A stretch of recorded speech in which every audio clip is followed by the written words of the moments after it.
Welcome to the Think Yourself Healthy podcast, where you meet the intersection of mind, body, and soul.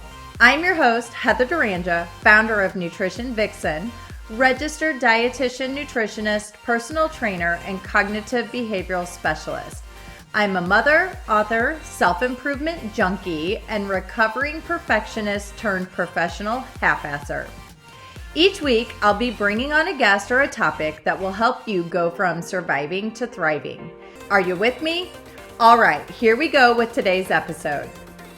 Hey everybody, on today's show, I have a special guest, Samantha Skelly. She is a 7-figure entrepreneur, sought-after international speaker, best-selling author, and wellness coaching expert. As a leading authority on disordered eating and body image issues, Samantha has made it her life's mission to empower women to overcome their struggles with food and body so they can live happy, authentic, and fulfilling lives. Samantha's mission was realized in 2014 when she founded Hungry for Happiness, a movement that helps people experience true transformation and happiness through trained certified coaches who utilize emotional and energetic coaching techniques. Hunger for Happiness has provided unique and accessible recovery resources to those suffering in silence. In 2018, Samantha launched her second company, Pause Breathwork, with a mission to unite humanity by helping people breathe, feel, and thrive. That is awesome. I absolutely, what you do is in such alignment with myself and my practices, which is part of why I wanted to have you on the Think Yourself Happy podcast. So Sam, thank you so much for being here today. I truly appreciate your time. You're so welcome. I'm so excited to have a conversation with you. Yes. Well, I adore you. I'm trying to think where I learned about you first. Probably somewhere between 2006, late 2016, early 2017. Yeah. When you were mostly focusing on your body image. Yeah. Body work, and mad respect for what you have been able to build and grow. You have a very loyal tribe of women who are, very much indebted to you in terms of you helping them find their best life. So I applaud you in the work you do. It's so important. Thank you. But I'm really super interested in the second mission that you have started with Pause Breathwork. So I would like for you, number one, to introduce yourself and say hello to the audience, and then kind of talk about how this all came about for you. How did you transition into this space? Yeah. Thank you so much for having me. It's such a pleasure to be here. It's so interesting. I grew up as a dancer and an actress. So there was just a lot of body image stuff going on in my life. And Hungry for Happiness was birthed out of my struggle with, emotional eating, binge eating, restriction, addiction, exercise addiction, like the whole thing. Like, I was a fitness competitor to basically mask and hide the fact that I was really struggling with my body and with food. And I can remember towards the end of the struggle, a lot of people were saying, Sam, you just got to meditate. You got to do the inner work. And for so long, I was trying to heal emotional eating with dieting and putting, Band-Aids on bullet wounds and doing all the things and listening to all the podcasts and reading all the books. And like, I had like a PhD in like emotional eating and how to end it, but like nothing was shifting and nothing was working. And so one of my mentors was like, you gotta start meditating. And I'm like, Ray, you're out to lunch. Like, there's no way I can meditate, because every single time I did, I would sit there for, 20 minutes or whatever it was. And my mind would be so busy, preoccupied on everything else that I would leave the meditation and feel more stressed out than when I started. Yeah. So it was at a time period when I had read Eat, Pray, Love. And I was like, you know what? I'm going to go to Bali and I'm going to figure this out through like more of a holistic approach. Okay. And I was like dabbling in spiritual development and personal. I've been like gung-ho personal development for my whole life. My dad was a huge Tony Robbins fan. And so I can remember listening to Tony Robbins tapes at 12 years old in the car on road trips. And I grew up in a Christian family, went to church every Sunday. So I had like a lot of like growth mindset type of work. But when it came to spiritual development, I really wasn't into it. Until I went to Bali and I took a breathwork class that completely changed my life within 3 hours. I went from feeling numbness and anxiety to leaving that class feeling every single emotion that I could feel as a human. Wow. And it was just an interesting time because I was knees deep in my eating disorder. I was knees deep in restriction and overeating and undereating and just messing with food in general. And had no real connection between like emotional hunger, physical hunger. It was all very convoluted and confusing for me at the time. And so I went into this class thinking to myself, breath work, like what, just breathing? Like how can you possibly have any effect on your system just through breathing? And, through that process, I realized like, oh my God, like we are so magnificent. We are so powerful. And our body knows how to heal itself from so many of the emotional issues and traumas that we have, but we just don't give it a chance to do so. And so I learned very quickly how powerful our bodies are, how powerful our breath is. And from that day, I was like, I'm obsessed with this. I did every certification at the time on the market. I studied breathwork, the science of breathwork, the origin of breathwork. I, studied underneath some of the best leaders of breathwork today and just became obsessed. I never thought that I would start a company with it. Breathwork was just such a powerful modality in helping my women who struggled with emotional eating and binge eating. I was like, yo, try this on top of everything else we're doing and allow it to amplify your transformation. And it did every single time. And so I can remember a couple of years ago, I was driving from LA back down home to San Diego, and I can remember like there was this feeling like there's another chapter, there's like another level of what I'm bringing into the world right now. And I'm like, what is it? And, this voice came in, it was like, you need to teach the world to breathe. And it was so clear. It was so undeniable. It was crazy. Yeah. That particular evening, there was a full moon and there was just fireworks going off everywhere. And I called my boyfriend at the time and I was like, is there like some sort of celebration today? Like where he's like, I don't think so. Like there's no like there's no holiday or anything. And I'm like, it's so weird. But yeah, there was just like all the way from LA to San Diego, there's just fireworks. And it was like an indication of like, yes, this is the thing, like pay attention to this thing. And so, Pause was launched, I guess like a year and a half ago, which it feels like I've been doing it for my whole life, but it's just been such a powerful way of helping people heal, not only through eating disorders, but just addiction in general, anxiety disorders, depression, it's just been amazing. So entire population is chronically suffering from, especially right now with quarantine and so much uncertainty with our, economic stability and just everything. Like everyone's world within a matter of 24 hours went from being what they thought was normal to this new normal. I think, I don't even know, are we on day like 30 something of being locked inside our homes? Something like that. I don't even know anymore. My boyfriend's dad will send us a text every morning like, day 36 and give us like this inspirational little message. Like, awesome.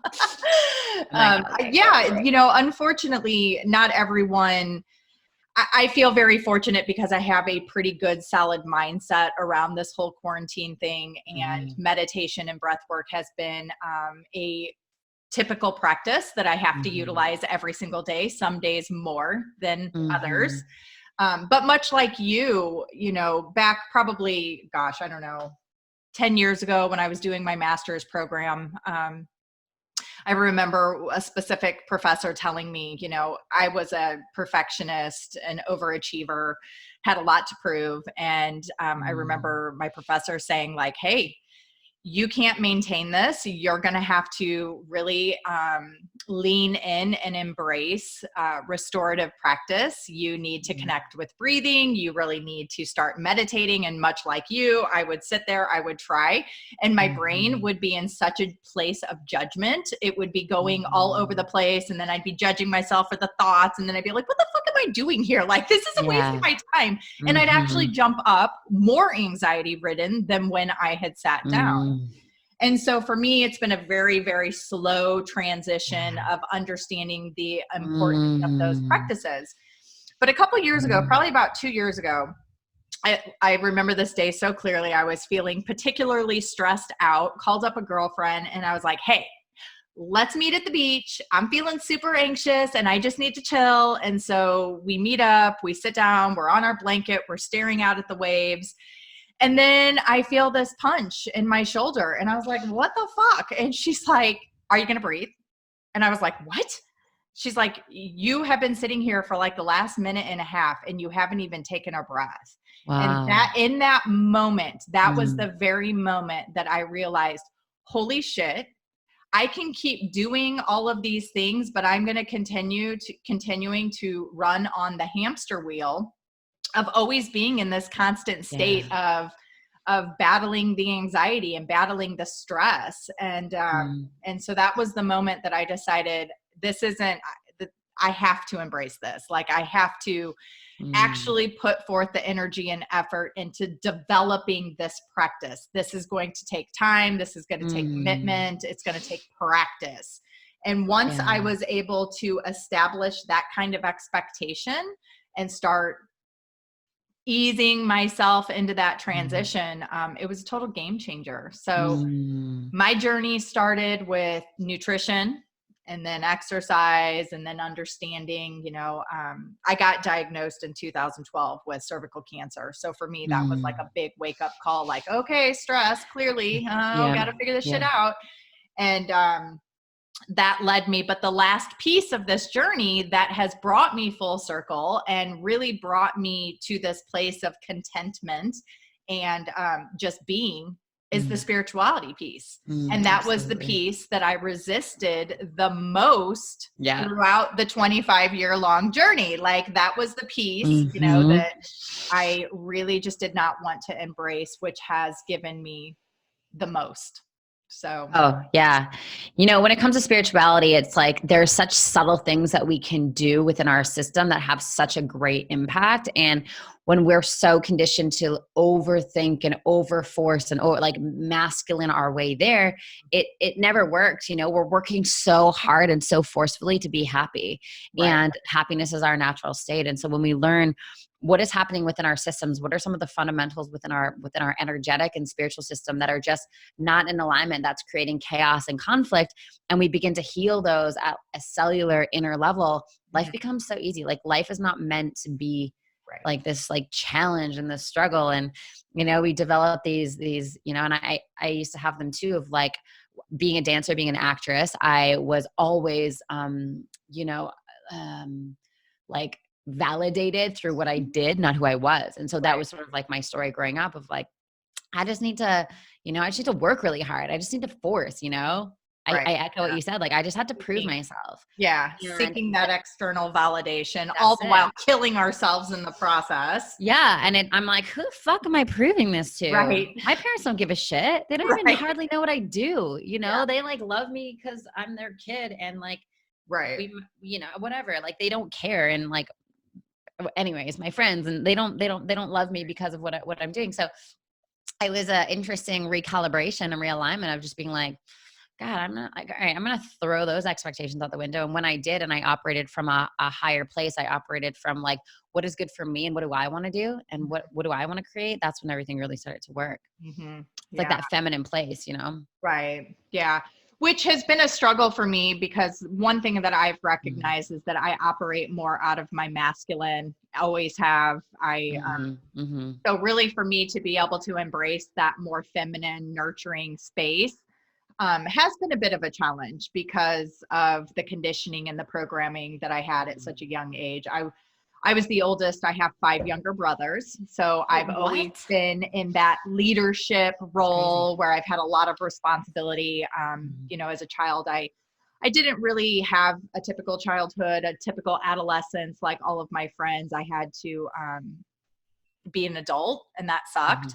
So for me, part of my spiritual development has also been honoring and understanding that inner child work, and understanding, you know, that the reality is at 43 years old, there is a really rebellious, angry 13-year-old inside me who just wants to be seen and heard. And so I have to honor her and really incorporate practices in my life that as adults, we don't typically value. So for instance, we just had Easter, and for some reason I was like, I want to color Easter eggs. I didn't have like dyes and stuff in the house. I did have eggs. So I was like, I can hard boiled eggs. And then I found like beet juice and cabbage juice and turmeric and like colored my own Easter eggs. And it was so rewarding. So awesome. Yeah, it was so rewarding. It was so much fun. I painted them. I was really focused on connecting to my breath while I was doing it. So not only was I honoring that 13-year-old, letting her paint and play, but I was also connecting with my inner self through really breathing and being in that joyful moment, which 10 years ago, I don't think I would have been able to embrace and allow myself. So no, because it's not productive. Rewarding. Yeah. It's not quote unquote productive, even though I always say play is the most productive thing that we can do. Absolutely. You know, when I look at some of my content, and sometimes I just fuck around with my content, I'm like, I'm going to be an idiot. And it's the times where I'm being an idiot is like actually the most successful. And it's the times when I'm trying to be like, all right, guys, I got something to teach you. People are like, cool, snooze, right? But when I'm bringing my like full, playful, express self to the game, it's completely changes. So I think that most people are pretty uptight. They don't feel like they have permission, that they can play and embrace that silly inner part of themselves. What kind of advice do you have to the individual? Maybe it's a male, maybe it's a female, who is like, you know, this stuff sounds interesting. I want to have more play. Where do they start? How do you get started? Well, it's kind of like the whole argument of like, just let go, just let go. It's like, well, we can't just let go if we don't have safety in our system. Same thing with play. Just play, just play, just play. Right. Well, if all of your protectors are firing off saying you're not safe, you're going to die, keep things under control or else you're going to fucking lose it. Right. We can't just play because we're trying to play under the filter of like, we're not safe. Right. Why are kids so playful and they're like, is because they have that felt sense of safety. They have that felt sense of like, I'm okay on this planet. I'm okay to express myself without judgment. I'm okay to quote unquote waste time. In fact, they don't really have a concept of time. Whereas like we are like, okay, 9 o'clock to 10 o'clock, this is my time. And you know, like we're so much more structured and uptight. And so rather than like play is the byproduct of us finding safety in our system. So when we can do that effectively and really let ourselves know we're safe, we're seen, we're supported, we're protected. There's a higher order out there that is so knows every little thing. Everything's happening for us, not to us. And when we can really establish that felt sense of grounding and foundation, then we can play and express, and, you know, letting go and surrendering is a byproduct of that. It's not, you know, if we're so uptight and our systems are hijacked with like a lot of scarcity energy and fear, and like, we don't feel safe. There's no way we're going to let go and play. Right. Because what takes priority is safety. We need to first feel safe. Well, because we literally transition to survival mode. Our body absolutely knows the difference between physical, mental, and emotional stress. All it knows is that it senses unsafe. It goes into survival mode. There's a very strategic event of hormonal cascade that happens, and that hijacks our central nervous system. And next thing we know, we're shallow breathing, our heart's beating very quickly, blood pressure has increased, we're not, you know, metabolizing nutrients efficiently, we're shutting down our rest and digest. And so unfortunately, I think that, and I know for myself for sure, I was actually conditioned in the womb to operate in this as my default state. My mother, you know, when she was pregnant with 100%. Me, was under some really unfortunate circumstances. She was in a state of heightened stress. which Mm. therefore transitioned, to basically programming my nervous system in the womb to be in a highly stressed state at all times to feel the kind of stimulation that I think I need in order to Mm. be alive and be safe. Totally. Mm-hmm. So it's taken a lot of work to undo that programming. And it's something that I will continue to have to do the rest of my life. But slowly it improves and it gets better. I myself, to understand how I was safe, I had to do a lot of self-talk around that in order to give myself permission to feel safe, to have the permission that I needed to express that silly side of me. So other than that self-talk, what are some other tools that people can do to develop that sense of safety as they're transitioning? Yeah, gosh, there's so many. I mean, let's just start with like the real basics, like grounding, really finding, like really using your physicality to like really repattern your nervous system. And what I mean by that is like just honestly you standing on the ground, and rather than focusing the energy in like, so when we're in survival, oftentimes we're just like we're like, I gotta figure this out. Right. And when we consciously move the energetics down into the ground, rooting into the earth, and we find our ground, we're like, oh, I'm here. Like I'm on the planet. I'm okay. Right. And in this moment, everything's great. So first and foremost, like the physical of like, I am here, I am grounded, I am okay. And then doing some like tracking of the room. Like, am I safe in this room? Like, am I safe in this room? Okay. I'm looking around. There's no one in this room. There's a door there. Like I could leave this room if I want to, like, so just like really looking at what is in the present moment of like, okay, I'm here on the ground. The room is safe. I'm safe. Okay, cool. So let me look at my physical surroundings and make sure that I'm safe here. Right. And then incorporating our breath and then feeling like the energy of our heart. The energy of scarcity and survival is always there. And also the energy of our heart is always there too. Right. And it's like, which one are we giving more leverage to? Most of the time most of the time we're not paying attention. And so we default to the mind, right? Right. So when we pay attention and we actually feel into our heart of like, oh, wait a second. Yeah, I do feel the resource of our heart. So when we resource our heart, that helps alkalize this felt sense of not feeling safe. Right. So it really does start with the heart of like, okay. Okay. Now, how can I pay attention to the parts of me that don't feel safe? Maybe it's in our throat, our chest, our solar plexus. And how can I use the energy of the heart to move it into these different places with our awareness, with our conscious awareness? Right. And so then there's that stage. And then there's a stage called attunement. How can I attune to the things that I already know make me feel safe? So like Eric, for instance, how can I notice his energy and notice that, okay, I feel so safe with him. This feels so good. I mean, if you have a partner that doesn't make you feel safe, number one, get the fuck out. But number two, don't use that person. Right. Absolutely. Good advice. Solid advice. Maybe it's a best friend. Maybe it's a cousin. Maybe it's your sister. Maybe it's your brother. Maybe it's your mom, dad, whoever. Right. So just like tuning into like the outside world of like, where can I find safety here? Yeah. And then for me, I have a really, really strong connection to like my higher self, the divine life force, universe energy. And so like, okay, looking back and going, notice all the times that I didn't think I was safe and I actually was so supported and safe. And it's really about collecting evidence and like letting our minds know, like, you can chill out. They're protectors. There's parts of us that don't feel safe. Right. So we develop these protectors of like control. Of like, I'm just going to control everything because if I control everything, then I'm going to feel safe. And so I did that with food. Yeah. I was like, just let me control the shit out of this thing and then I'll feel safe, Yeah. So, yeah. So that's like a few little things that we could do. So what I'm hearing is that it's really important to lean into just being present and in the moment and allowing yourself to just be an observer of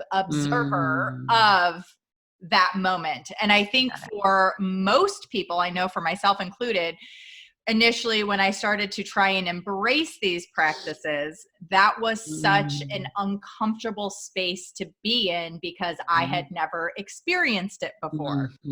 And so just showing up each day and allowing myself to have that maybe it was just 5 minutes. I'm just going to 5 minutes sit in this room and I'm just going to observe and be present.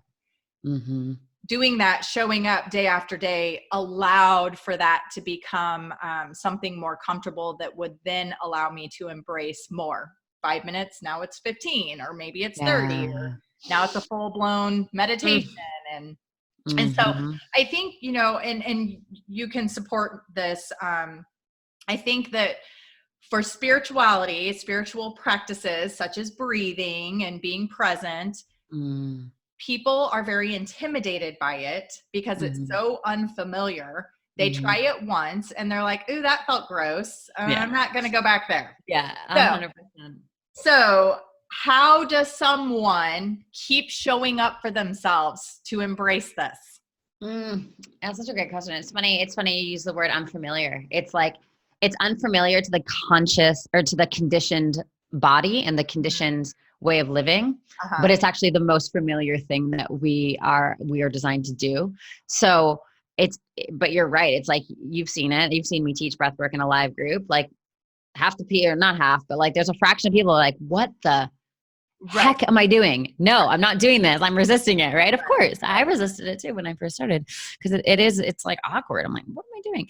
But so again, coming back to like, why do people resist breath work? Because they don't feel safe in doing it, because it does bring up emotions. And for someone who has blocked out their emotions their entire life, that's a really untethering and scary thing. And so my suggestion always is like, start so small.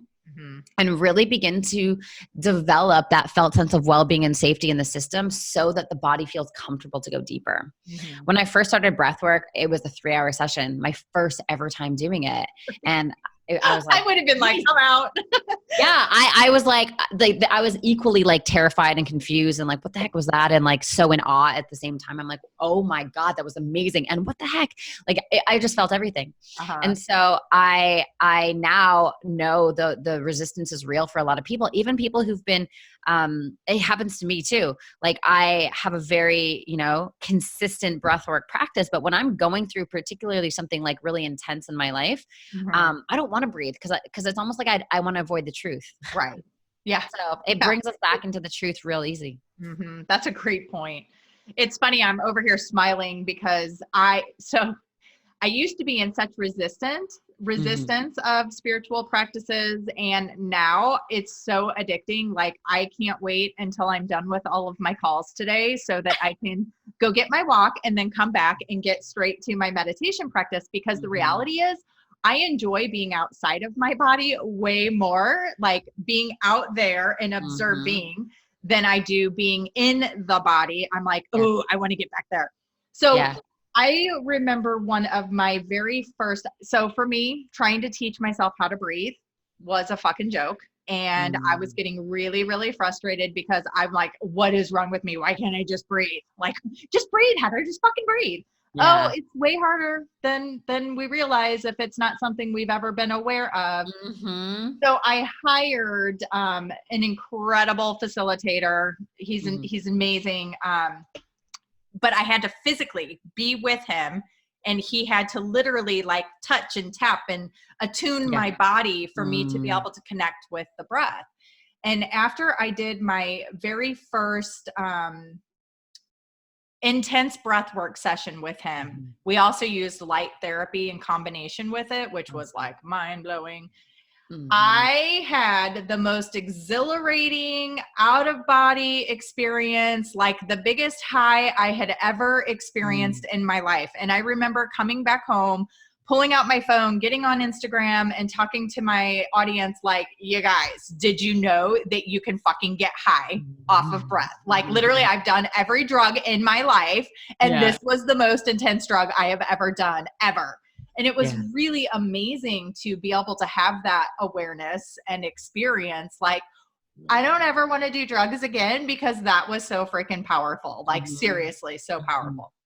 So what are people missing out on?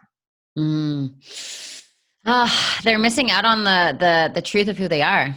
Okay. It's like when we do breath work, we remember, like the reason why it feels so good and it feels like a drug is because we are drugs. In the story, it's like when we remove all the conditioning, all the fear, all the doubt, all the scarcity, all the shit that we've been told to believe. And, we get down to what is real. And that felt sense is like lightness, ease, liberation, expansion. It's just like, that's who we are, all of us at our core. Right. But when we are separate from that, or we are distanced from that, then we develop all of these coping strategies and all of this stuff to try and get by, to try and get our needs met. And so, yeah, you're right. Like I've done ayahuasca ceremonies that have been like paled in comparison to some of the breathwork journeys that I've done. Right. Same thing with like mushrooms or any of the rest of it. It's like, that stuff's cool. That stuff gives us access to what's real, but what's actually real is the power of our breath. And that is like a continual healing process. The more breath work that you do, the more you practice, the more you show up, the more you release and let go. And it's just so powerful when we can learn the essence of who we really are, because what happens then is we stabilize it. Right. So when we do breath work and we clear out all of the fear, the exhaustion, the stress, the anxiety, the just the garbage emotions that are in our bodies that just need to be released, and we release it, we create more space to feel more of who we are. So that's what we're actually feeling. It's just more of who we are. Right. Yeah. And so there's just a lot of stagnant and stuck energy that just needs to be released. Right. I know for myself, as I went through the process, especially with connecting with breath work and seeing my truth and really being present, I went through a phase of like cognitive dissonance where I really was having difficulty with accepting the reality of who I actually was. So there was this space of feeling completely lost. Like, okay, everything that I thought I was, I now see as actual bullshit, and none of that is truth. And then I'm trying to find my truth. So when someone's going through that cognitive dissonance stage as they're developing these new practices, what kind of advice, support can you offer to them to keep themselves going, moving forward instead of just going back to the old story? Yeah, that's a great question. So the reason why our brain is doing that is because it wants to keep us safe. Right. And yeah, exactly. So what I shared about like finding safety, the more that we find true safety in our body, the more that I call them protectors, will begin to relax. Okay. Like the disconnection and the mental like chasm of like there's such a big gap between like what's true and what our brain is saying. It's because our brain is trying to be like, no, come back. This is safe. We know this. We have a track record here. And so it's truly about developing a relationship with our cognitive mind, with our brain, and observing, not identifying with our thoughts. Right. So like observing that thought to go like, oh, that's trying to pull me away. That's trying to keep me safe. It's trying to do a job. It's always done that job. Now I get to love it, honor it, but not listen to it. It gets to be there. It gets to be a part of the party. Right.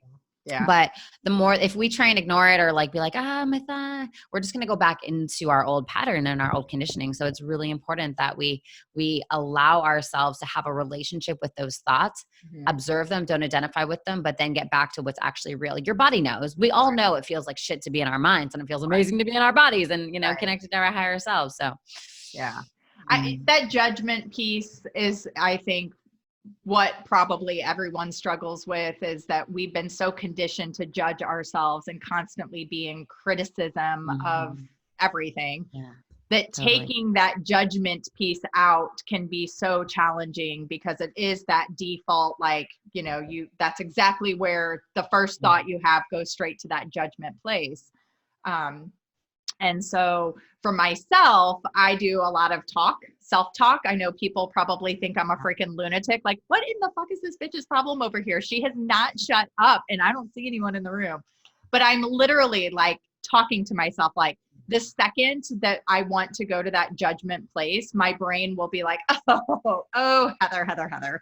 Yes. We used to do that. That's the way we used to think. We don't do that anymore. And then quickly I like round up the thoughts and start redirecting them in a more functional, self-serving place. But again, it takes practice. And I think that that's where most people fall short with these embracing these kind of new lifestyle habits, is that we're such an instant gratification society, right? I do breath work one time, it's going to work. I'm going to be cured. I'm going to be able to, move and do it for the rest of my life. It doesn't work that way. So as a professional facilitator of this amazing work, for anyone who is listening, who has maybe heard about breath work, or maybe it's brand new information to them and they're like, ooh, this kind of sounds interesting. I'd love to know how to get started. What advice do you have for them? Follow that feeling, follow that feeling. I always say that, breath work is for everybody. Of course, we were designed with this ability to like regulate our nervous systems through our breath. It just might not be your time right now if you're not super called to it. But if you're interested, just keep following that desire, and keep following that intuition. And I would say, just give it a try. Like breath work, I can explain all day long what breath work is and the science behind it and the emotional and the spiritual, et cetera, et cetera. But it truly is an experience. It truly is an experience. So, we have a free audio on our website if you want to just go try it at pausebreathwork.com. We have all sorts of resources there for you if you want to read more about breathwork, or if you want to, do a little bit of a deeper dive into what breathwork is. But honestly, like, get your mind out of it and just do it. I'll make sure to link all of those links so that people can have easy access to you and how to find you and find the resources. So, all right. So are there any don'ts when it comes to breath work? And the reason I'm asking, I'm going to give you an example. I have a daughter. She's 23. She's almost 24. Crazy. And she woke up, she was having really, really bad cramps. And I was like, oh, Hannah, you should do some breath work and really pull into that part of your body and allow, your breath to do its job to resolve that. And so she's like, okay. So I gave her kind of like a 1-2 tutorial, do this. About 45 minutes later, I get a call from her and she's screaming and yelling at me. And she's like, what the fuck did you tell me to do? She's like, so I was driving to work and I'm doing the breath and I almost passed out and crashed my car. And I was like, oh, okay. Well, you're like, oh, I forgot to tell you that. Yeah. Disclaimer.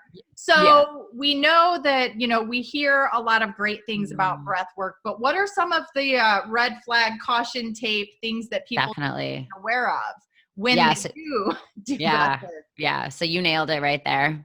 Do not drive when you're doing breath work at all. Breath work, especially if you breathe and then like, if you do something like this and then you hold your breath, it actually can make you like fog your visuals, which of course is super unsafe. In addition to you feeling a little bit dizzy, lightheaded, right? Feeling of passing out. You're not going to pass out during breath work, but you definitely will feel like you might. Yeah. So driving's a big one. Do not do it when you're in water. If you're swimming, if you're in the bath, if you're in water, again, just risk of drowning and that kind of thing. If you like get too deep and I don't know, just don't do it. If you have a history of a lot of trauma in your body, what can happen is you breathe, your mind releases, you drop into your body, and then you can sometimes, because of the breath, essentially what the breath is doing is it activates our limbic system, which is the house of our memories and emotions. And so if you get a visual that really scares you, you can dissociate and your body can, it's just not a great place to be in without support. Now, breath work is, don't get me wrong, breath work for people who have trauma is amazing, but you have to start small and you have to build up your capacity, and ideally doing it with a facilitator. We train facilitators to become pause breathwork facilitators. So if you want to work one-on-one with someone, just let us know. But do not do, if you've had a shitload of trauma in your life, don't just jump into, Yeah. I think that's such a great disclaimer. I think it's important to make people aware, especially my personal opinion, and I'm by no means any kind of expert in the breathwork space, but I do feel that if someone has had a significant history of trauma, if they have a lot of anxiety and depression, that starting breath work through the use of a facilitator just for validation, for safety purposes, it's a great place to ensure that all of your needs are being met, you're doing it in the safest way. And then for any of those emotions and physical characteristics that pop up Mm-hmm. during your experience of initiating that breath work, Yeah. you have that person to, hey, here's what I'm experiencing, here's what I'm Absolutely. feeling. Mm-hmm. My whole body went tingling head to toe. Like, is this normal? Absolutely. I think that it's important to have access to a professional to walk you through that initially. And then it's kind of like hypnosis in a way. Like, I wouldn't recommend anyone to just go out there and start hypnotizing themselves and doing their own hypnotherapy work. I think it's important that you seek out a professional who is trained in this, knows what they're doing, and can help walk you through and teach you how to eventually become that facilitator of that work yourself. You know? Absolutely. Absolutely. And I think another one is pregnant women. You know, and there's experts who say it's totally fine. Here's the reason why I personally wouldn't recommend intense breath work for pregnant people is because, again, we are activating the emotional system. And when we are processing through some of those deep, deep, deep emotions, the baby feels everything. Right. So that's my reasoning behind it. Can we do lighter patterns? Of course. But the deep stuff that we often teach at Pause, do it before you get pregnant and clear all that junk out before you bring life into this world. Right. So tell me so with the way that your program is set, kind of walk me through, what does that look like? The facilitator training? No, for someone who wants to use, wants to incorporate Pause. Got it. Okay. So the 6-week course we have is called The Journey.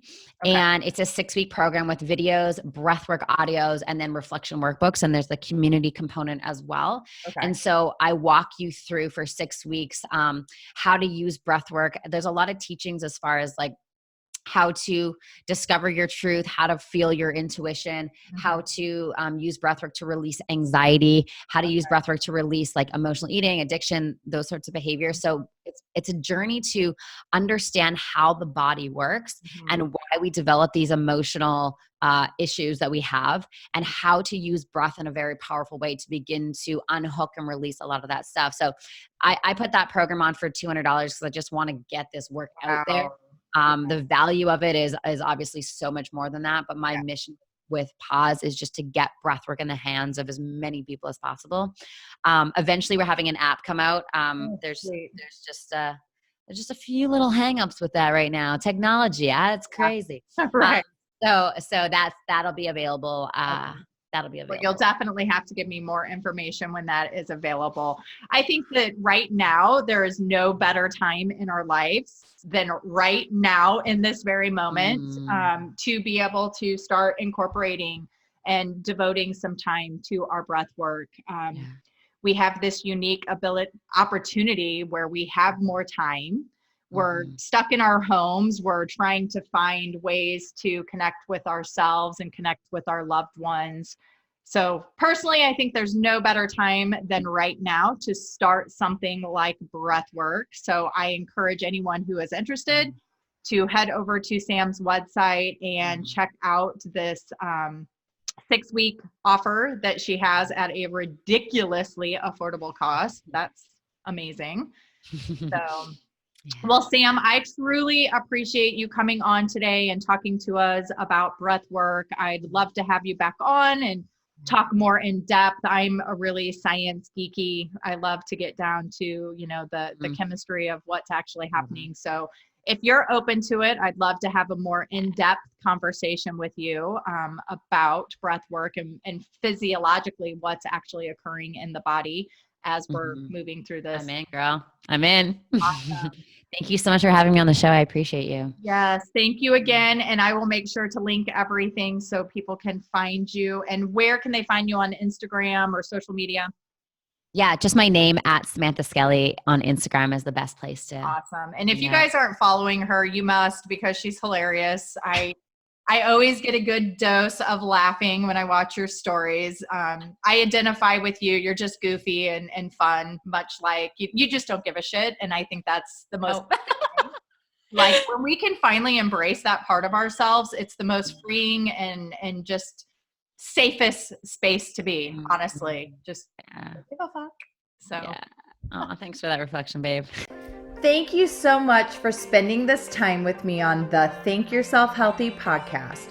I'm so grateful that you stopped by. If you could just take a minute to share this episode with someone you think who would love it, it would be amazing. Take a screenshot that you've listened to the episode and tag at Think Yourself Healthy and myself at Nutrition Vixen so that I can share it. Leave a review on iTunes to let us know how much you loved being here and what you want to hear next. Until next time, don't forget to think yourself healthy. Thanks again, guys. Bye.